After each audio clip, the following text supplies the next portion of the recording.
What's going on, everybody? Welcome into episode 13 of the MudWatch Sports Podcast on this Monday, October 21st, 2024.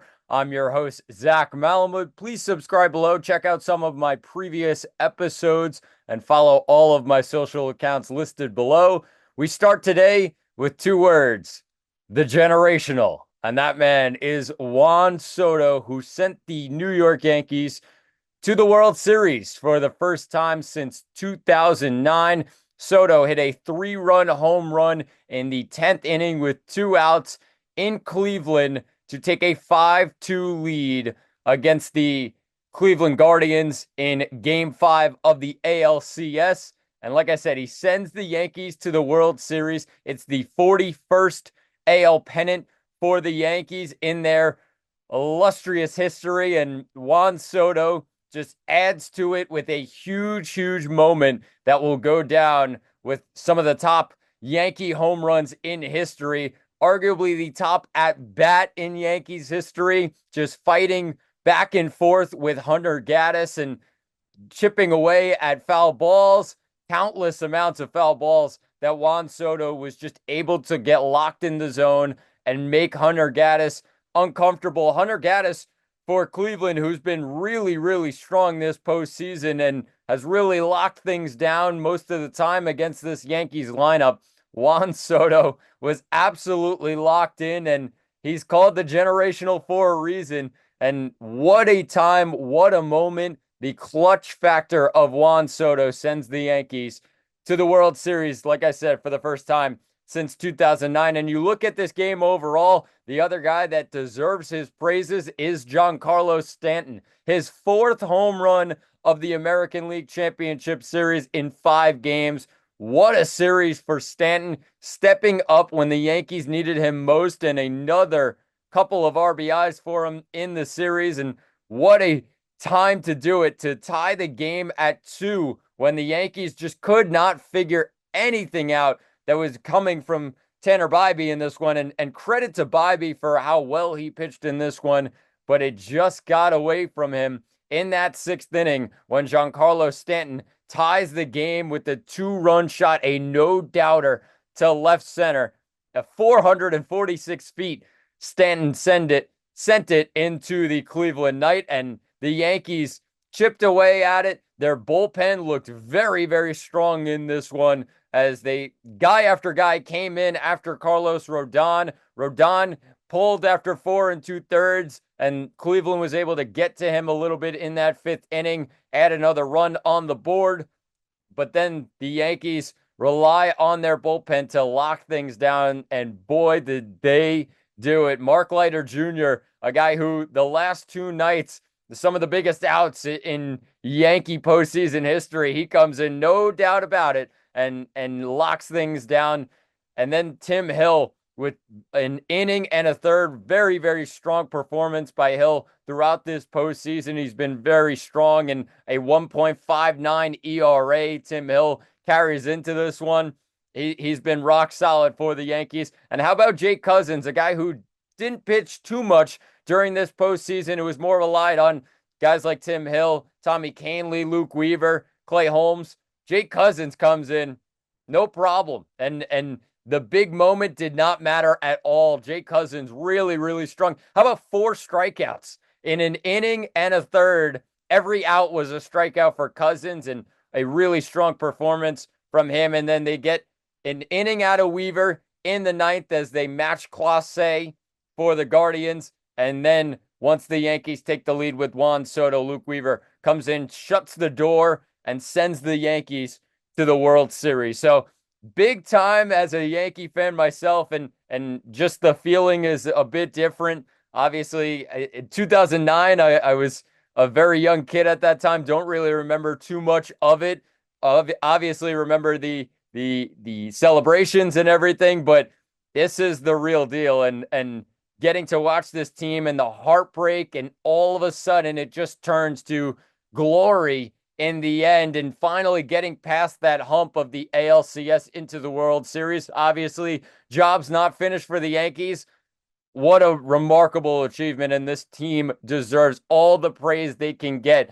This year, it's just been different, And a lot of people will say, yeah, it's an easier path, but you got to play what's on your schedule. Yes, Houston is not there this year to give the Yankees some trouble in October, but the Yankees found a way to get through the opponent on the calendar, and they breezed through both the Guardians and the Royals. Both gave them tough series and tough games, but the Yankees found a way with their big stars to get the job done, and they are on to the World Series, where we found out yesterday they will take on the Los Angeles Dodgers. Game 1 of the Fall Classic taking place on Friday night. It's going to be an 8:08 start. It's going to be Garrett Cole on the mound versus a to-be-determined pitcher. Dodgers can go a whole bunch of ways in here with all the rest that they're getting now from yesterday's win against the Mets on Sunday to then Friday, where they start Game 1 of the World Series. So should be an interesting choice. It could be Jack Flaherty, who pitched just a couple days ago, but will have that rest. Walker Buehler will be very well rested after pitching Game 3 in New York and getting the win. He's going to have a lot of rest under his belt, almost a week and a half to get ready if he is the Game 1 starter. They also got Yoshinobu Yamamoto, who's coming in for his first postseason and has pitched very well. Got a Game 4 win as well for the Los Angeles Dodgers. But Garrett Cole on the mound. The Yankees send out their ace for Game 1. Shocker there. And Garrett Cole comes into this one with a 1-0 postseason record this year with a 3.31 ERA. Needs to focus on his command a little bit more. Has gotten a bit shaky in one of those starts and kind of got things away from him. But then he went against Cleveland in Game 1 of the ALCS and was lights out for the New York, or in Game 2, excuse me, for the Yankees, and was pretty strong. Obviously got away from him towards the end of that outing and had to be taken out.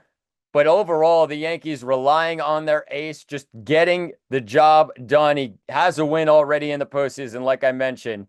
But Game 2, he pitched against Cleveland. He pitched in Game 1 against Kansas City, just figuring things out. And he also had one more outing on the road in that time span. So when you look at it, Yankees, Dodgers, it's going to be a great one as the two best teams in baseball battle it out. You could go any which way.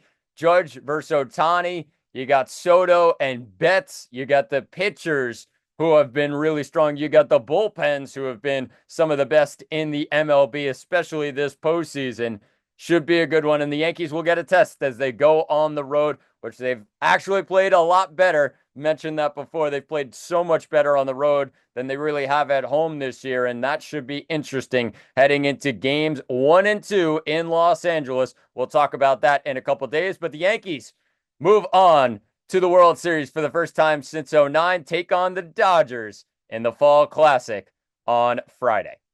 And speaking of the Dodgers, how did they advance? They took down the New York Mets, whose season ends in the NLCS in Game 6. The Dodgers grab a 10-5 win out on their home field to win the series 4-2 in the end. A Game 6 win for the Dodgers at home after a rough Game 5 where the Mets took them to town, but the Dodgers respond in Game 6 and end the Mets season right where it was. And the problem in this one, obviously from the start, was the start of Sean Manaea, who has pitched so well in this postseason and towards the end of the regular season. What a season he had. He just ran out of gas, and the Dodgers were able to get to him in this one. Only 2 innings pitched, 6 hits allowed, 5 earned runs. And once Sean Manaea went out of this game and started just giving up the runs that he did and ultimately coming out, you just knew that the Dodgers would have this one and take down the Mets, as the Mets had to rely on their bullpen for way too long in this one to really feel confident that they could stay with the Dodgers. And how hot the Dodgers lineup has been. Another 10 runs they were able to put up in this one. But I think when you look at the Mets in this game, it came down to Manaea, and once he goes out, it really hurts the Mets in the end. But the lineup did their job and still while they were down so much in this one, and you knew that it was just over at that point for the Mets, they still are chipping away. 2 runs in the fourth, another run in the seventh, and another run in the top of the ninth, just continuing to fight. And that was the story of the Mets season. Nobody expected the Mets to be where they were and finish where they have in this NLCS. The game 6 in the NLCS for a team that, I mean, everything was looking very, very poor by in the middle of May. And it just all turned around for the Mets. And credit to Carlos Mendoza coming in his first season. Credit to the players for just keep continuing to believe that they can get the job done. And a 10-5 loss in the end for New York. On the other side for the Dodgers, the runs just came out in this one. And a bunch of RBIs. Tommy Edman gets the NLCS MVP trophy, and rightfully so. Batting .341 in this postseason. Batted over .400 in the NLCS against the Mets. And when you look at it, the 4 RBIs yesterday and another home run for Tommy Edman, that was the difference for the Dodgers, and they were able to get to Sean Manaea and this pitching staff. But when you look at it overall, Dodgers were the better team in this series. Those 2 games, games 3 and games 4 in New York, changed the series completely after the Mets grabbed one on the road and split on the road in LA. The Dodgers took command of it in 3 and 4 and were able to control the series from there. So it should be an interesting one for the Dodgers as they take on the New York Yankees, like I mentioned just a moment ago. But when you look at the Mets now, it is a very interesting topic, as a lot of these decisions are going to come down to the wire, as they have a huge offseason ahead of them.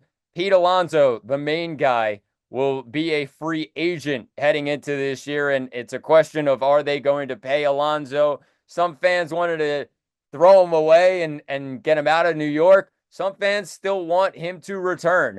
However, the money is a big topic, and are they willing to, the Mets, are they willing to pay Pete Alonso the big salary that he deserves after some great years since 2019 being on the opening day roster? I mean, when you look at it, Alonso's been really, really strong since then. And what a player he's been in New York. One of the fan favorites, definitely, for the Mets faithful. And then you look at some other guys that they have to make decisions on. JD Martinez will probably walk out the door. Jose Iglesias could be back with the team and will take a much smaller contract than most. So that would help the Mets. Sean Manaea can opt out of his contract, but I mean, it seems with how he's taken things in New York that he would most likely stay, and the Mets will make him a priority to keep in this offseason. Luis Severino, Jose Quintana, among others.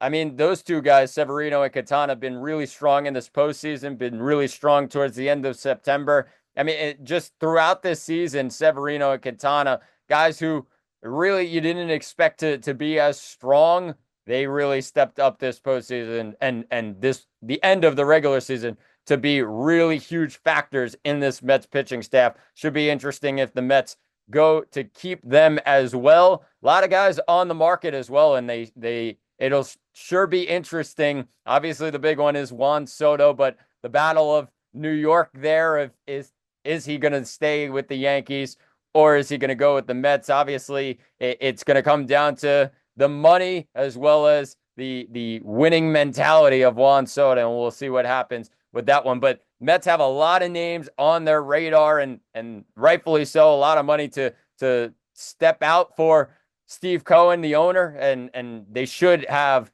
a lot of guys coming in or keeping a lot of guys in this offseason. So should be an interesting one, but a lot of guys on the radar, and they have to keep up with it. Should be interesting to find out what the Mets do. But their season comes to an end. They make it all the way to the NLCS in Game 6. Dodgers with a 10-5 win to win the series 4-2. And the Mets will go home in October after no expectations coming into this one. A big postseason for the Mets, but it comes to an end in Los Angeles on Sunday night. We shift things from baseball to football, and what a disaster it's been for the New York Jets as they get trucked once again, and it's the Pittsburgh Steelers this time, a 37-15 Steelers win on Sunday Night Football. And the New York Jets, they just continue to find ways to surprise their fan base. And as a Jets fan myself, it's just typical going for it this year and seeing a team that could really test for a Super Bowl. And it's a 2-5 record going into week 8. It just cannot happen. And it's just so typical of the New York Jets. But this game overall, I thought the Jets started off strong and they had a really strong first half. They were able to get Breece Hall in the end zone in the first quarter. Then they held Pittsburgh to a field goal, held them to 2 field goals. Boswell had 2 field goals in the first half. And the Jets looked good and were able to move the ball on offense. Yes, it took a couple drives to really get going. But then Tyler Conklin catches a play action pass from Aaron Rodgers.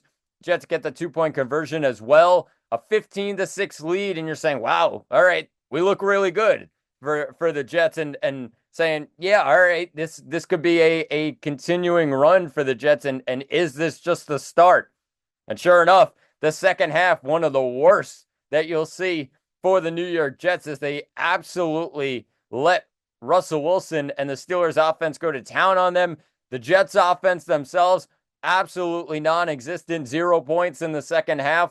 Pittsburgh, on the other hand, with 24 points in the second half, and it just was a disaster for the New York Jets, from a 15-6 lead midway through the second quarter to a 37-15 loss at the end of the game. It just cannot happen.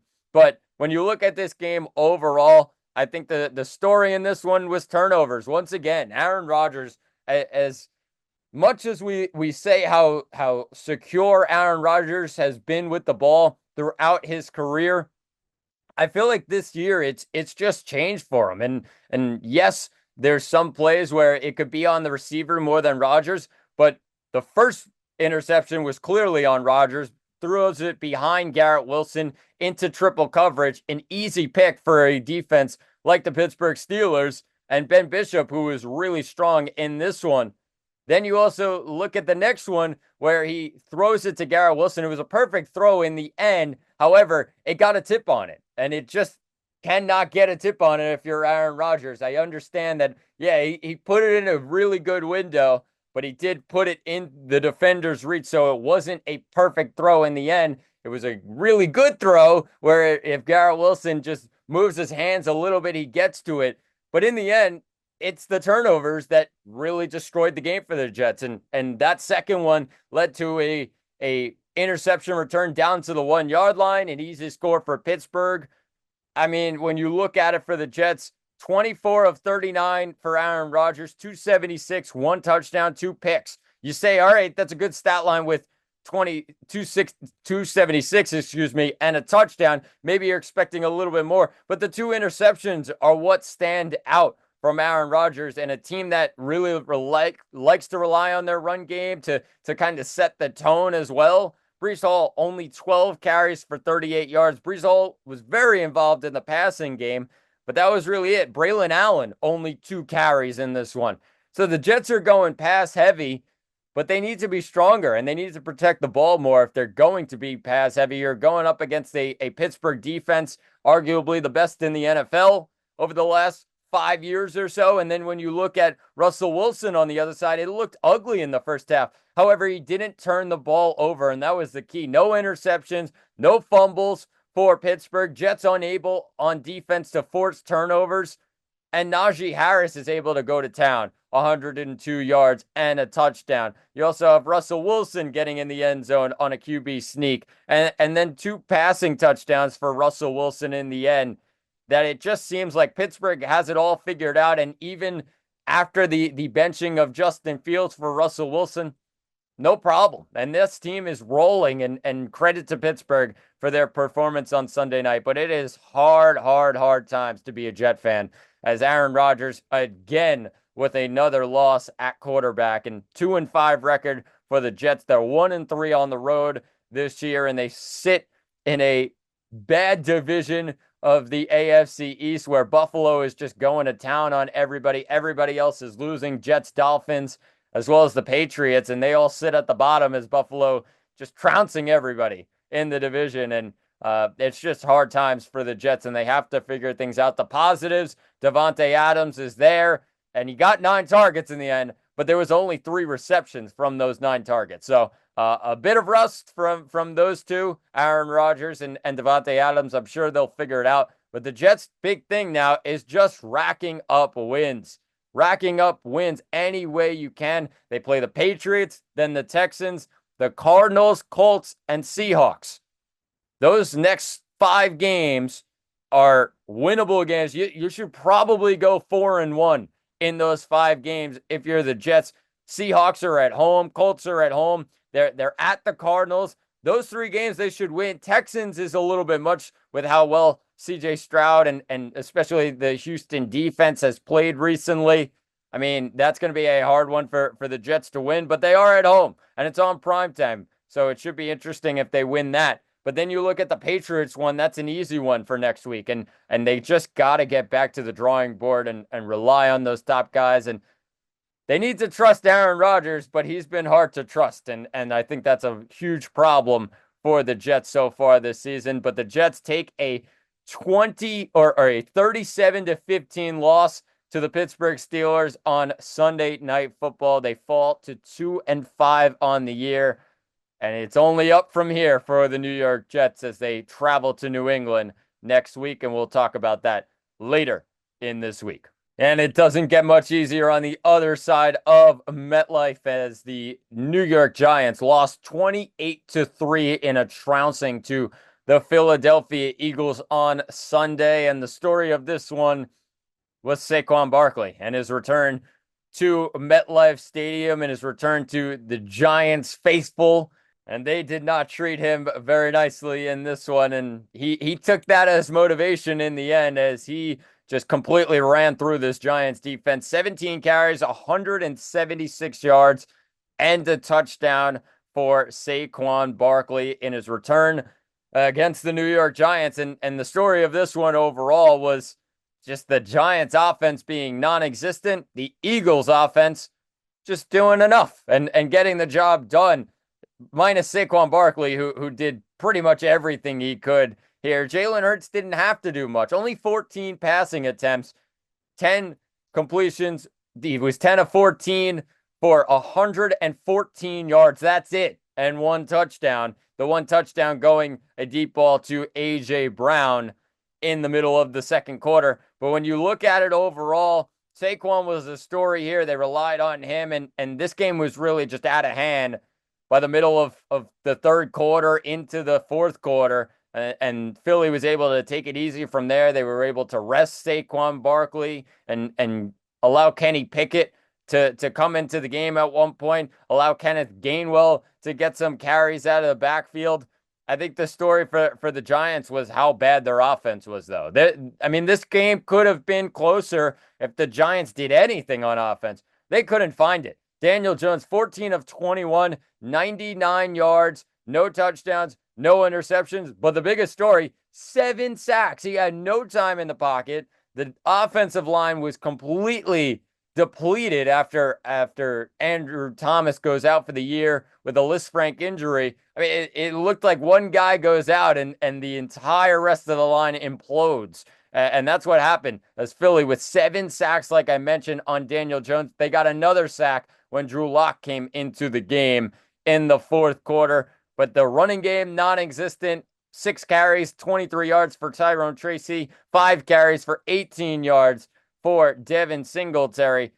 I mean, when you look at Malik Neighbors, 4 receptions for 41 yards.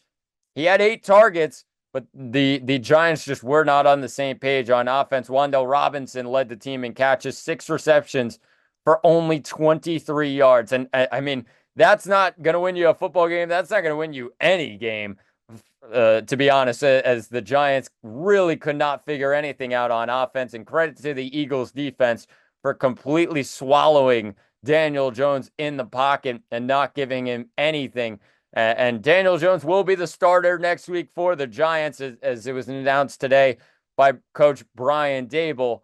But they really need to figure things out as they sit at 2-5, and they really need to figure out what this team is, as they grabbed a great win against Seattle and reeled the fans back in. But then it's been all losses since then, and not a great time for fans at MetLife Stadium. Giants and Jets. Giants obviously had less expectations coming into this year, but it does not feel good coming off a trouncing to a division rival at home. At 28-3, Eagles win, and Giants have to move on from this one, but a rough one, a 28-3 loss for the Giants at MetLife on Sunday. And to finish things off today, it is a Monday Night Football preview, and we're back with double headers as the Ravens take on the Bucs in Tampa at 8:15, and then at 9 o'clock, it's the Chargers traveling to Arizona to take on the Cardinals at 9 p.m. And we'll start off with the first one, the first game of the doubleheader. The Ravens at 4-2, the Bucs at 4-2. 8:15 start. Ravens come in as 4-point favorites, with the total sitting at 49.5, and two high-powered offenses that have really been rolling. Both teams scoring 30-plus each in their last three games, and that really proves how well these offenses have been playing. But credit to both defenses for really just keeping things settled and able to get things done. Obviously, the Bucs are 2-1 in their last three with an overtime loss to Atlanta. And then on the other side, the Ravens have won their last four, actually, in their last four games and have been really, really good. So when you look at it, the 4-point spread is a little bit worrying to me. If you're taking the Ravens, I just think it's a little bit too much on the road as a road favorite. Although I do think they are the better team, I think they win this game. I think the Bucs are able to cover. I think they're able to keep it close. And that's a team that's coming off a 51-point outing against, yes, a depleted New Orleans Saints defense, but even so, like, this offense is moving very well. And yes, the Ravens have been better, but I think the Bucs are able to find ways on offense to keep this one close, and it should be an interesting one. But the Ravens, 4-2, relying on Lamar Jackson and how well they've played. Their defense has been really strong. I mean, when you go from the Dallas game that they really dominated. Yes, they allowed points towards the end. The Buffalo game, a complete mauling and really dominating that Buffalo offense. Yes, they went to Cincinnati and let up 38 points, but a division rival on the road, you kind of give them a bit of slack there. But then last week, Washington comes in feeling really good, and a high-powered offense that Washington has this year. Baltimore only allowing 23 points to Jaden Daniels and the Commanders last week. So when you look at it, yeah, they're going on the road now, and that's a little bit more difficult for this Ravens team. I look at it in the end, though, they will win this game. I just think they're the better team, and the Bucs, I like I said, I think they'll cover in the end. When it comes to the total, I do think that there's going to be a lot of points in this one, and as expected, it could end up a 33-30 game at the end of this one. And it wouldn't be shocking to me if the Ravens put up those points and the Bucs are able to keep up with them on offense. And although the Ravens defense has been very strong in recent weeks, they have not faced, in my mind, a Buccaneers powered offense like we've seen in the last couple of weeks. So should be an interesting one. That should be a great game between the Ravens and the Bucs to start us off on Monday night. But the second game, 3-2 Chargers traveling on the road to take on the 2-4 Cardinals. And the Cardinals come in as a team who they did have better expectations for their season coming into this year. Obviously, the changes on offense and new coaching staff and figuring things out. Their defense needed help and got a little bit of it. However, like they faced a tough schedule, and yes, they get some slack for that. However, those games have been trouncings. I mean, Green Bay last week, 34-13 final on the road. Yes, but Green Bay, I mean, and they took it to town on Arizona. And then you look at the Washington game, 42-14. They get trounced in Arizona. They kept it close with the Detroit Lions, 20-13 loss at home. Yes, they beat the Niners as well, 24-23 on the road. The schedule will probably get a bit easier for Arizona. However, I mean, if they want to take the next step and be on the level of some of those other NFC West teams, they need to take those games and make them closer, those tough matchups, to really be put on the same level as those other teams in the West. This one, they should end up, I mean, really winning it in the end, in my mind. I mean, they're on their home field. They have some guys healthy now. And you look at the Chargers, who, I mean, yeah, sitting at 3-2, but you could say they haven't faced the toughest schedule just yet. And the games that they have faced tough teams, Pittsburgh as well as Kansas City, they lost both of those. They grabbed 3 wins, Vegas, Carolina, and Denver. But now this team, who came off a bye the week before, got a great win against Denver on the road. You look at them now and say, can they go on the road once again to beat a Arizona Cardinals team with a really strong offense? What I'm going to say in this one is I'm going to take the underdog, as the Chargers come in as 1-point favorites, total sitting at 44.5. I'm going to take Arizona here. I think the Cardinals offense, they're bound to figure it out. I mean, you got the star guys there in Marvin Harrison Jr., James Conner, but Kyler Murray running the show. They need to figure things out on their offensive line, especially as the Chargers defense has been really strong this year. However, when you look at it, the Cardinals at home, I think they find a way to grab a win here. Although the Chargers have been really strong and are a very gritty team to go up against, I'm going to pick the Cardinals tonight on Monday night as 1-point underdogs. And as for the total, I'm going to take the under here. I think the Chargers defense is going to be what keeps it a low total.